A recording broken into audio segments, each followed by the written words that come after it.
What's up, everybody? Welcome to Blair's Breakdown, the last one of the season. We are going to try to get this in as much as we can, but we're in a chaos mode down here. The championships, the presentations. Let's take a look right there, the podium that Colt Nichols and Justin Cooper just tried to destroy with a major burnout.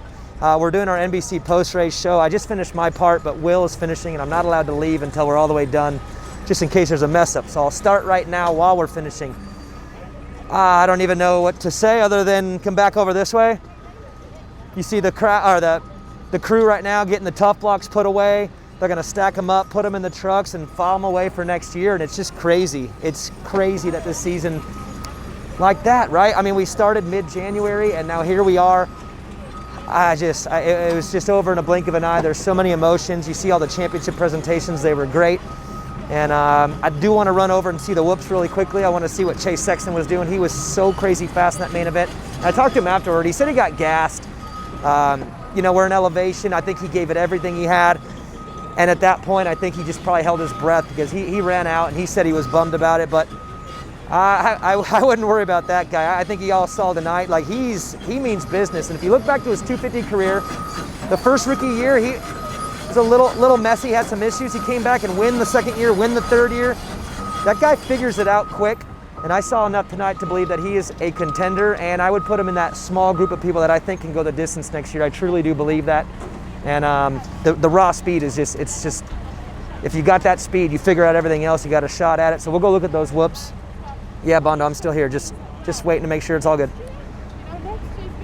Okay, just making sure it's good. We're almost done. Just got to make sure we don't have any technical issues that shut this whole thing down, so we don't got to do it all over. So look at Will. Will's so awesome. She's so awesome to work with. I mean, guys, you don't realize, like, we have a really good bond down here. We work together. We share stories. We work together all the time. So I just, look at her. There she is. She's the best. Chaos down here, guys, but I think we're almost done. That thing can build some stuff,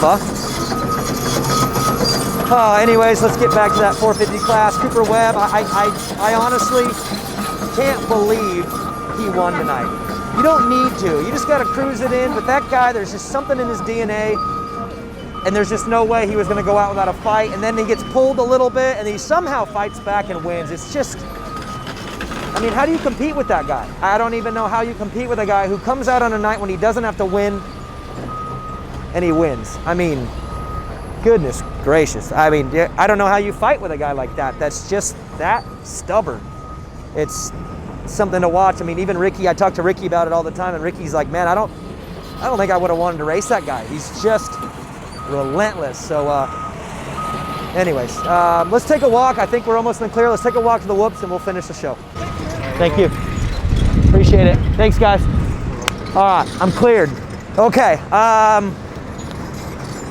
Sorry, generating thoughts. Ken Roxon, look, I'll be straight up with you guys. I don't really want to analyze what happened with him tonight. It's my job to separate myself from the riders and just do the job and commentate, but can't help but personally feel gutted for the guy. I mean, he's a good dude. He gave it everything he had. He really kept that positive mindset.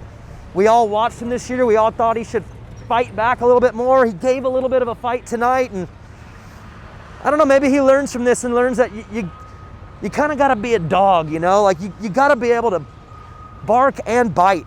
And I like the fact that he stuck to his guns and he gave it that positive attitude. He tried to stay positive, but at the end of the day, I think to win a 450 championship, you got to have a mean side. You got to, whoa, you okay? Woo. Oh, these are nasty.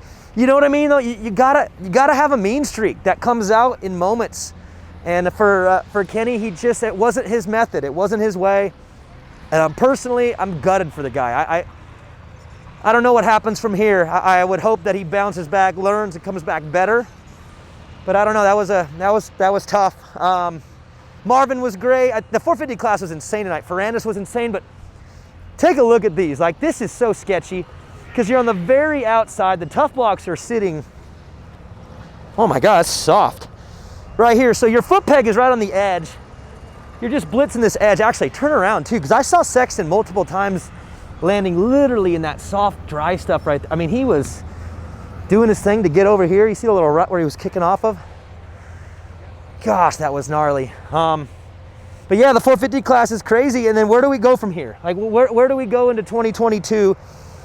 Webb's gonna have his #1 plate back. You know he's a gamer.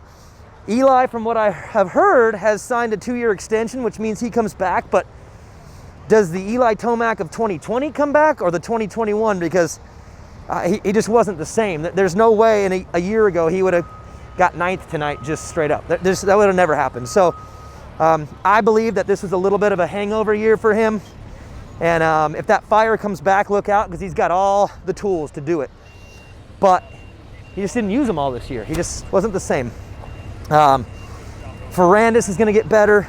Sexton's going to get better. Cincerello, I believe, without the injuries that he came in with, would have been better.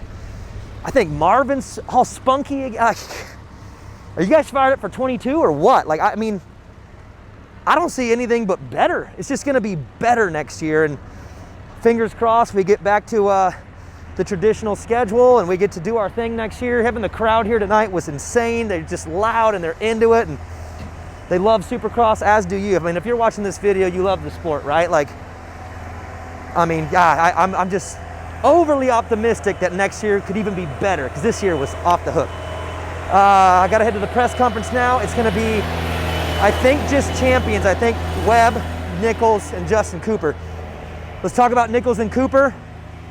For me personally, there's something about their stories that I really, really, really love. Colt Nichols was not a star amateur. He didn't have a factory ride coming in. He wasn't, you know, this shoe-in, this guarantee. He had to go to Arena Cross. Comes out his rookie year on Crossland's Honda. He's privateer. He told me just to have flights in a hotel was like, he couldn't believe it. And he just fought and he fought. Gets on a factory team after a couple of years, has injuries. And he said Bobby Reagan kept signing him because he knew he had something special. And tonight he proved that. Is this too dark? Are we okay? Oh, I got the thumbs up. We're good. And for him to win that championship, let that be a message to everybody out there.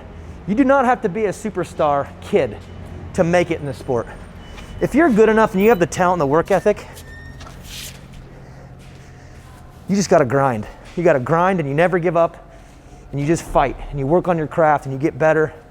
You believe in yourself. You can get there. It takes steps, dominoes. You got to hit one, hit the next, like Colt Nichols did. He's a champ. You got Justin Cooper, went to high school, went to a year of college, didn't get to race in the winter time. All of his competitors would go down south and ride at the camps, and he didn't. He had to wait till the snow cleared. And now look at him, Supercross champion. And there is no guaranteed perfect route to win this thing. If you want to win a Supercross championship, you can come at it from a number of different ways. If you believe in yourself, if you have the heart and the work ethic, you can do it. And those two proved it, and I love it. I love their stories. Lawrence brothers, love their story. Sleeping on floors in Europe, eating top ramen, no money, just trying to survive, the family all in, leave their home, leave their continent. Never lost faith. Here they are, two brothers on the podium at the showdown. It's just unbelievable. It's absolutely unbelievable, the talent that they have. And it was on full display. And I think they're only going to be better next year, right? This 250 class, I said it on the broadcast. 16 riders this year on the podium? 16 riders on the 250 podium this year. See you guys. Okay. So much talent. It's reloading, it's filling up. There's more kids coming in right now in the amateurs. There's some fast intermediates and pros coming up, or experts. I love this sport. I love this sport. The talent's good. We ended with a bang. Crowd in the house. Unbelievable night of racing, and I don't know. This thing's special. And if you're watching this, you know it, because you're a diehard if you're watching this video. And I love this sport, and I know you all do too. That's the end of Blair's breakdown, at least this part of it. We are going to do a GoPro cover, so I'll do that tomorrow, and we'll finish up this video and drop it on the YouTube. Thanks again this year. This show has been so fun for me, just being able to talk to you guys and really explore the track and just kind of decompress after the races. And thank you guys for the support. Blair's breakdown has been awesome. Shane Doyle is the man. He's the man. He's the one holding. He's right here. It's been awesome, guys. Thank you. All right, guys, we're going to do something a little bit different for this GoPro. You guys know a few races back, I forget that one, I think it was Arlington, we did a GoPro kind of voiceover thing, and it was kind of detailed for that opening lap and some of the chaos that Malcolm Stewart was going through. So this one I'm going to do a little bit different. I just want to talk about some of the things that you experience as a rider when you're on the track and kind of compare it to what we're seeing on screen. What I think is cool about this sport and being able to see the GoPro in general is knowing that we ride, like I don't anymore, but you all do, and a lot of kids that listen to the show, they ride, or watch these videos, they ride. Some of the vet riders, you guys ride, so you know all these feelings, right? You know what it's like to come into a corner, use the front brake, everything compresses to the front end, then you got a corner, the front end lifts, you use your clutch, you make your shift. You do all the exact same things that Malcolm Stewart does do. Now, on a Supercross track, of course, it seems scary, right? Because we don't all ride Supercross. But when you watch Malcolm Stewart ride, just take a look at all the things that he's doing and realize that you do the same thing, just obviously in slow motion. So you come into the corners, it's late braking, right? Come in as fast as you can. You're heavy on both brakes. As soon as you get to the berms, you got to lighten up, get off the brakes, roll your throttle on. Can't be too aggressive. If you do, you'll loop out like Chase Sexton did and weed up like he did at Salt Lake 1.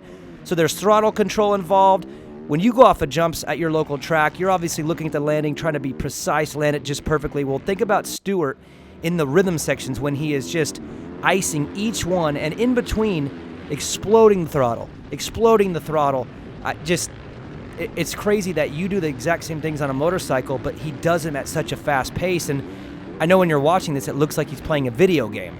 But this is reality. Think about how much work it's taken to get to this level when you can see the track this fast and still have the ability to navigate just those intricate details, the ruts in the corners, making sure you hit each whoop on top. Again, the rhythm sections, being able to do them just perfect. The ruts start coming in. Again, just like you feel on a race bike or on a local racetrack, but at just a crazy fast level.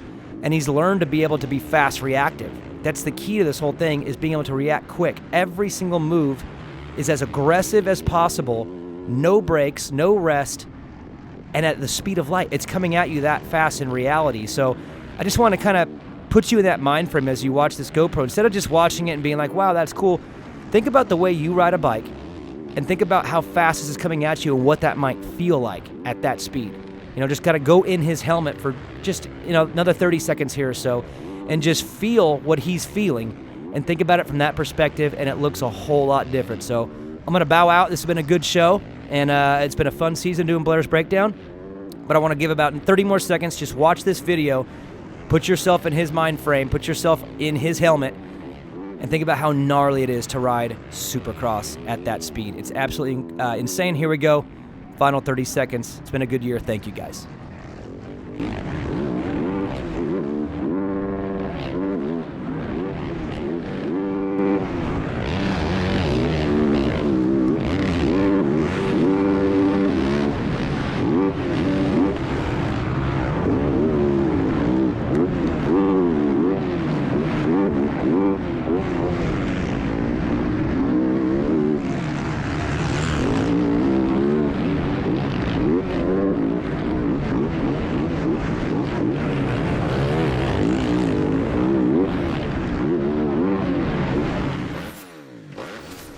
Yeah, Daniel, not bad for a 3-digit guy.